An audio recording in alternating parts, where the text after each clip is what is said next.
গরম পড়ে গেছে, তাই না? এবারে মনটা একটু আইসক্রিম আইসক্রিম করে, আইসক্রিম খেলে ভালোই হয়। খাওয়া দাওয়ার পর একটু আইসক্রিম যদি শেষ পাতে হয় তাহলে তো তার জুড়ি মেলা ভার, তাই না?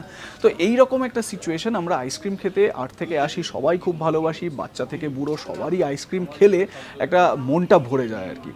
কিন্তু এই আইসক্রিম প্রথম কারা খেয়েছিলেন জানেন? এটা খুব ইন্টারেস্টিং একটা ব্যাপার।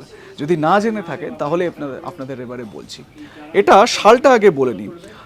আইসক্রিম খাওয়ার যে সালটা সেটা 618 থেকে 907 খ্রিস্টাব্দ, এই সময়ের মধ্যে নাকি প্রথম আইসক্রিম খাওয়া হয়েছিল। তার মানে আইসক্রিম কিন্তু খুব একটা আধুনিক বা নতুন নয়, বহু প্রাচীন একটি পদ্ধতি এবং সেই সময় খাওয়া হয়েছিল।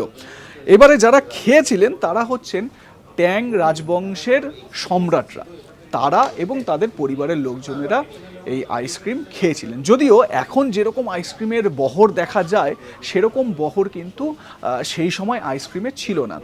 মূলত দুধের ওপর সেটাকে হিমায়িত করে, মানে ফ্রিজারে রেখে তারপর সেটাকে খাওয়া হয়েছিল। এই ছিল আইসক্রিম প্রথম খাওয়ার হিস্ট্রি। কেমন লাগলো জানাতে ভুলবেন না। দেখতে থাকুন আজ তাক বাংলা।